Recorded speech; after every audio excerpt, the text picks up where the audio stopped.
ជំរាបសួរទៅកាន់ពុកម៉ែបងប្អូនទាំងអស់គ្នាថ្ងៃនេះខ្ញុំមានវីដេអូមួយទៀតហើយបង្ហាញអំពីអ្វីដែលតាក់ទងជាមួយថ្មឬត្បូងថ្មធម្មជាតិហើយលក្ខណៈនៃការបង្ហាញគឺជាទូទៅខ្ញុំតែងតែចង់បង្ហាញនៅអ្វីដែលប្លែកៗដែលយើងទទួលបានមកពីក្នុងព្រៃណាដែលយើងរកបានប្លែកៗហើយជាពីត្បូងថ្មដែលទទួលបានតម្លៃនៅក្នុងការប្រើប្រាស់ជាទូទៅដូចជានៅបណ្ដាប្រទេសផ្សេងៗដែលគេស្រឡាញ់ត្បូងថ្មចំណាំដាក់ពណ៌ក្រហមពណ៌សមិនត្រូវណាហើយដាក់លើពណ៌សដើម្បីឆ្លុះលើជំនុំបងប្អូននៃទស្សនាហ្នឹងហើយគេទទួលនៃតម្លៃត្បូងថ្មជាទូទៅប្រើប្រាស់ណានឹងអញ្ចឹងខ្ញុំក៏ជាយាមស្វែងរកនៅក្នុងទឹកដីខ្មែររបស់យើងជាយាមស្វែងរកដោយខ្លួនឯងក្នុងទឹកដីខ្មែររបស់យើងដូចជាប្រភេទ Jasper ប្រភេទកមូនប្រភេទអីចឹងទៅនេះខ្ញុំធ្វើវីដេអូបង្ហាញអំពីប្រភេទថ្មកមូនមួយបែបដែលជាប្រភេទកមូន Jasper តែមានសរសៃពណ៌ត្នោតឬក៏គេហៅថាពណ៌ឈើណាតែមានពណ៌ឈើហើយលក្ខណៈរបស់គេគឺមានសរសៃស្អាតប្លែកខ្លាំងមែនទែនបងប្អូនអរគ្នាបន្ទាប់ពីយើងប្រើប្រាស់ពលឺណាយើងខាត់វាជួលស្ដើងមកល្មមហើយយើងដាក់ពលឺអីដើម្បីឈូលមើលឬមួយក៏ពេលស្ដើងដល់កម្រិតគឺយើងមិនបាច់ចាំដាក់ពលឺក៏បានដែរយើងមើលធម្មតាគឺឃើញឆ្លុះនៅអត់សូវសមយើងដាក់សមទឹកតិចទៅយើងអាចយកមកធ្វើជាក្បាលខ្សែក្រវ៉ាត់ណាយើងអាចយកមកធ្វើជាបន្តោងឬមួយក៏យកទៅឆ្លាក់ជាបដិមាណាមួយឬមួយកឡាំបៀជាត្បូងជៀនខ្នាតទូចធ្វើកម្មក៏ស្អាតដែរបងប្អូនអរគ្នាបើសិនជាមានពណ៌ក្រហមឆេះឬមួយពណ៌បៃតងទៀតរឹតតែស្អាតវាជាប្រភេទអាហ្គេតមួយបែបដែលមានសរសៃជាមូសណាតែគេហៅថាស្មៅថ្មផ្កាថ្មអីចឹងទៅណាស្មៅថ្មផ្កាថ្មនឹងកំពុងជាមូសយើងមើលទៅគឺថាសាច់របស់គេគឺមានអ្នកសរសៃពណ៌ក្រហមពណ៌មាសពណ៌អីចឹងទៅស្អាតប្លែកណាហើយមានរបស់ខ្លះគឺខ្ញុំបានធ្វើការច្នៃហើយអានេះគឺច្នៃហើយនេះប្រភេទផ្សេងគ្នាទេមកពីថ្មផ្សេងគ្នាទេ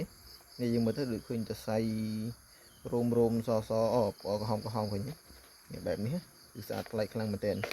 នេះខ្ញុំច្នៃដំបងដោយសារតែទម្រង់ថ្មខ្វះខាតអញ្ចឹងខ្ញុំក៏មិនដឹងថារកឯណាបានហើយរកបានប៉ុណ្ណាយើងយកមកច្នៃតាមប៉ុណ្ណឹងទៅអញ្ចឹងទម្រង់ថ្មនេះកាឡាកាយ៉ាវអីស្អាតទាំងអស់ប៉ុន្តែអន់ត្រង់ថាគេមានស្រទាប់ប្រេះបែកនេះយើងមើលឃើញហើយគួយស្ដាងជាងនឹងទៀតផុតហើយប៉ុន្តែដោយសារតែស្ដាយសាច់ថ្មកាលនោះណាហ្នឹងហើយស្ដាយសាច់ថ្មបងប្អូនអរគ្នាក៏ធ្វើស្ដាយសាច់ថ្មក៏ធ្វើតាមប៉ុណ្ណឹងទៅប៉ុន្តែអត់អីទេឥឡូវគឺយើងបានហើយនេះបានទំហំប៉ុណ្នេះបានមិនទូចដែរទេយើងអាចយកមកច្នៃបានធ្វើការកាត់នេះខ្ញុំមើលឃើញសាច់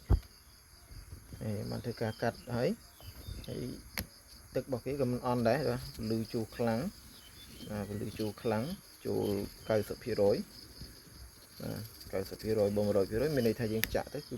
ភ្លឺពេញសាច់តែម្ដង90%មានន័យថាពលឺធ្លុះវាមានការបាំងពលឺដោយសារតែសរសៃជក់នេះបាទសរសៃជក់សរសៃមូសនេះ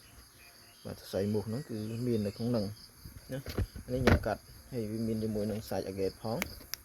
ពេលសាច់អាហ្គេតដុសខំជាមួយគ្នាណាខ្ញុំប្រើពលឺពណ៌ក្រហម